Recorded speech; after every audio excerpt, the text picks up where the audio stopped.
Nós estava tendo o prazer de, em estúdio de Andy Production, de ter uma visita especial diretamente fora de Costa Rica. Fernando Jin, pastor e cantante, estava presente para sua promoção internacional de seu CD e nós aprovechamos de viajar para fazer uma entrevista.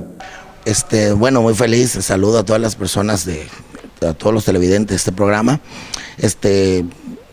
Hemos venido acá con prácticamente todos los discos que hemos grabado.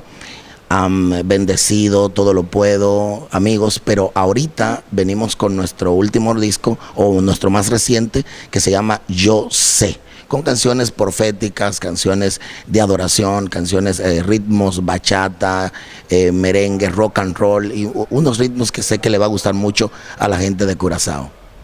Pastor, ¿dónde se puede conseguir este tremendo CD? Bueno, estaremos acá unos días en algunas iglesias y también en las librerías de acá de Curazao pueden pues conseguirlo.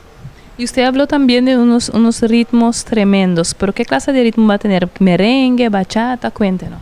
En hemos querido variar un poco de lo que hemos grabado en los CDs anteriores, a pesar de que la gente me conoce pues como merenguero, pero ahorita hemos grabado canciones proféticas, canciones de adoración profética, canciones de guerra espiritual y en ritmos tenemos bachata, tenemos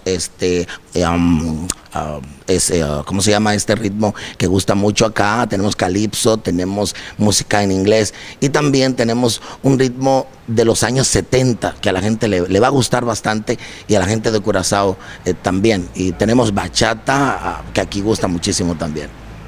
Gracias, pastor, y mucho éxito con su nuevo CD. Muchas gracias a ustedes y a este poderoso programa. De verdad, muy bendecido de estar nuevamente en esta bella isla de Curazao. Bendiciones, soy el pastor Fernando Jin.